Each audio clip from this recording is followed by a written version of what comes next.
પ્રદાનમ પ્રચ્છન્નમ ગૃહમ ઉપગતે સંભ્રમમ વિધિ પ્રિયમ કૃત્વા મૌનમ સદસી કથનમ ન અપ્યુકૃતેહ અનુત્સેકો લક્ષ્મયા નીરભિવસારા પરકથા સતામ કેનો દૃષ્ટમ વિષમ સિદ્ધારા વ્રતમ ઇદમ. પેલો આગળ આપણે 77માં જોયો, એમાં તમે લખવું હોય તો લખી લો. છંદ છે ઉપજાતિ ને અલંકાર છે સંકાર. સમજી લો 78માં શું કીધું.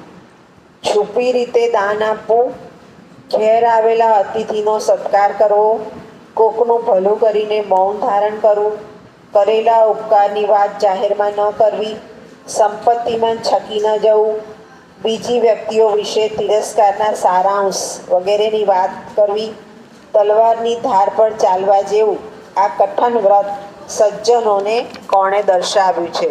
અહીંયા સજ્જનની વાત કરી છે, સજ્જન વ્યક્તિની. સજ્જન વ્યક્તિની વાતમાં શું કહે છે સમજી લઈએ. એમ કહે છે કે જે વ્યક્તિ દાન કરે છે, આપણે બધા કરીએ છીએ, પણ વારે વારે બોલવું જોઈએ નહીં કે મેં આ કર્યું, મેં આ કર્યું. ઘરે આવે કોઈ વ્યક્તિ તો અતિથિ છે એનો સત્કાર કરવો.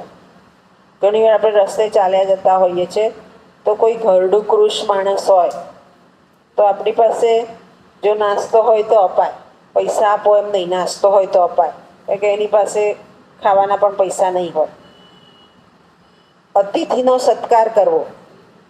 જે કર્યું છે એ બાબત વારે વારે બોલવી નહીં કે હું તો આમ કરીને આવી, હું તો આમ કરીને આવી. કોઈના પર ઉપકાર કર્યો હોય તો જાહેરમાં એને શરમમાં ન મૂકો કે મેં આનું આ કર્યું હતું. બહુ જ પૈસા હોય તો અભિમાન ન કરો.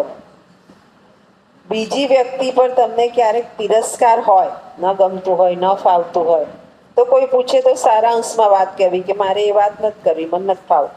એની લાંબી નિંદા કરવા ન બેસી જવું.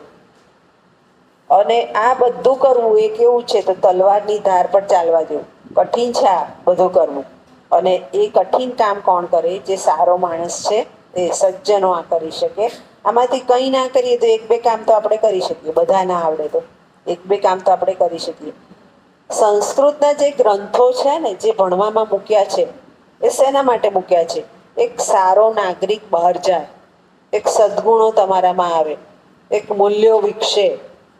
બહાર જાઓ, મેં કીધું હમણાં જ કે કોઈ કૃષ માણસ હોય, ઘરડો માણસ હોય તો એ કૃષ જ છે, આપણને ખબર પડે જ છે કે એણે કંઈ ખાધું પીધું નથી.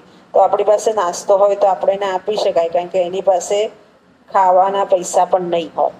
પૈસા નહીં આપવાના, કારણ કે પૈસા ક્યારેક આપો તો તમે ઉપાધિ મુકાવો હો ને. એટલે આ બધા વસ્તુઓ સંસ્કૃતના ગ્રંથો આપવાનું કારણ એ જ કે સમાજમાં એક સારો નાગરિક બને, તમારામાં સદગુણો અને સંસ્કાર વિકસે. તમે કાલે ઉઠીને ક્યારેક ક્લાસ 1 બન્યા હો તો તમે ઇઝી ગોઈંગ જાઓ અને જે ભ્રષ્ટાચાર, જે કુનીતિઓ ચાલતી હોય એને તમે ખસેડી શકો, દૂર કરી શકો, એક સારી વ્યક્તિ બની શકો.